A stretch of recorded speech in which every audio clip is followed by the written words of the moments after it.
Stephanie, and welcome back to my channel.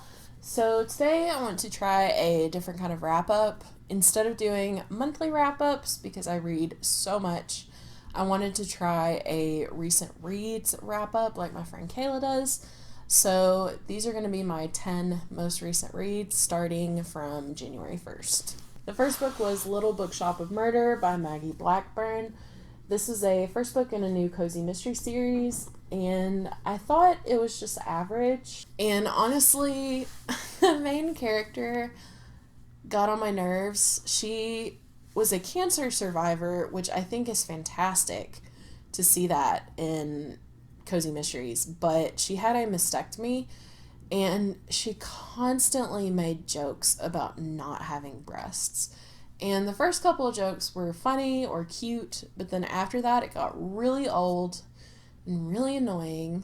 And I found some of the plot points to be a little unbelievable. So I gave this one 3 out of 5 stars. I'm not sure if I'll continue with the series or not. Next, I read One Piece Volume 5, For Whom the Bell Tolls. I gave that one 4 out of 5 stars. I had so much fun with that. And it follows this character who wants to be a pirate, and he's going around and amassing a crew, and it's just a really good time.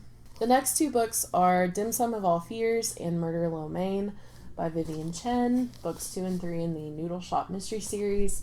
I recently did a cozy chat where I went more in depth into what the series is about, so I'll link that. But I gave both of these 4 out of 5 stars. They follow Lana Lee, who has come to work at her family's noodle shop, and in every book, something happens where she gets involved in the murder mystery. I just think they're so much fun. Number 5 was Murder Makes Sense by Kristen Brecher. This is the second book. I think it's the Nantucket Candle series or Candlemaker series, but I really enjoyed the first book, Murder's No Vote of Confidence. But this one I gave 3 stars. I thought the plot was a little unbelievable. It involves secret agents and something that could have international ramifications, and I just didn't really buy it, but it was enjoyable. I'm going to continue with the series.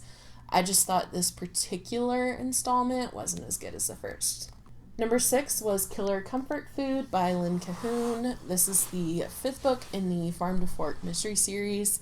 We follow 2 main characters who own a farm-to-table type restaurant, and it's set in Idaho. Our main character lives on a farm that she inherited from her grandmother, and in this particular book, a corporation is coming to their town, and they want to try to buy her out of her farm to help build their new building, and she's fighting that. But there's also a side plot with the murder and a side character that kind of intertwine. I really enjoyed this installment in the series. I really thought we got a lot of good character development, and it was a lot more heartfelt, for lack of a better word, and I really enjoyed it. I gave it 4 out of 5 stars.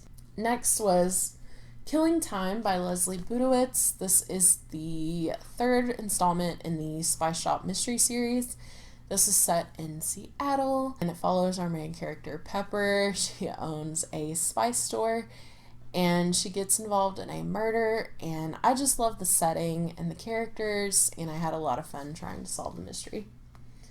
Number 8 is Night on the Galactic Railroad and Other Stories from Iatov by Kenji Miyazawa. I read this book because I'm trying to read more translated works this year. It's by a Japanese author, and it's got, I believe, 3 stories. The stories were magical and it kind of reminded me of like a modern folktale, and they were really reflective, and I feel like it did make me think about certain things in my life, but I feel like overall I missed something, and I can't tell you what that something is. So I gave it 3 out of 5 stars. Other people may get more out of it than I did. I just didn't like it as much as I wanted to. Number 9 is Seven Devils by Laura Lamb and Elizabeth May. This was such a fun science fiction book. It was the Space Sirens book pick for December, and it basically follows a group of women who are in a revolution to try to take down this evil empire. And we follow two main characters, Chloe and Eris. Chloe comes from the really poor, rundown part of this world. And on the flip side, Eris comes from the Empire and has now separated herself and joined the revolution. Through a set of circumstances, Chloe and Eris team up with 3 other female characters to take down this empire in this really elaborate, fun plot. I really enjoyed this. I'm trying to read more sci-fi, and I thought this was a really good installment. I actually binged this in a day. I had so much fun reading it. There were a couple plot holes or flaws, so I gave it 4 out of 5 stars, but I do highly recommend it. Last but not least, I read Everything Inside by Edwidge Dandicat. And she is an American Haitian novelist, and this is her short story collection. I don't want to go into what the short stories are about because I don't want to spoil anything, but I really enjoyed her writing style. Her writing is really quiet but poignant. Some of the stories are just happy and they make you feel good, and then other stories are just gut-wrenching, but they're impactful.